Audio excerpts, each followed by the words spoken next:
अगर अपने बच्चे का फोकस बेहतर करना चाहते हैं, अगर उसका अटेंशन स्पैन बेहतर करना चाहते हैं, या इवन अगर उसकी स्पीच बेहतर करना चाहते हैं, तो आप उसका स्क्रीन टाइम कट डाउन करें ताकि उसकी स्पीच बेहतर हो सके।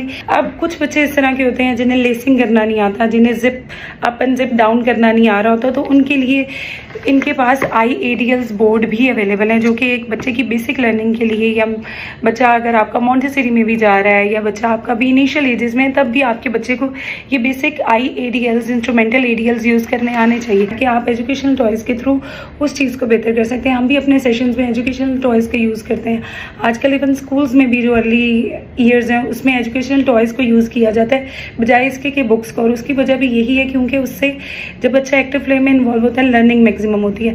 अब जैसा बहुत छोटा बच्चा है, बच्चा इज़ अराउंड 2 years ओल्ड, तो तब हम लोग शेप रिकग्निशन, कलर रिकग्निशन पे काम करते हैं। तो उन स्टेजेस पे you can use these types of the shape sorters, और फिर उसके बाद हम लोग काम शुरू कर देते हैं फोनिक्स पे, ABC अल्फ़ाबेट्स पेरेंट्स शुरू करवा देते हैं। अब उसमें हमने 1 piece पजल्स पे के थ्रू आप लोग काम कर सकते हैं। इस तरह के पजल्स आप ले सकते हैं, ये A to Z ये सारे पजल्स अवेलेबल हैं। फिर उसके बाद बच्चा जब थोड़ा सा बड़ा होना शुरू होता है तो फिर हम लोग उनकी वर्ड फॉर्मेशन पे पेरेंट्स काम करते हैं। तो उसके लिए आप इस तरह के कार्ड्स यूज़ कर सकते हैं, जिसमें एक साइड पे आप देख रहे हैं पिक्चर भी बनी हुई है और आगे बना हुआ है कि ANT एंड।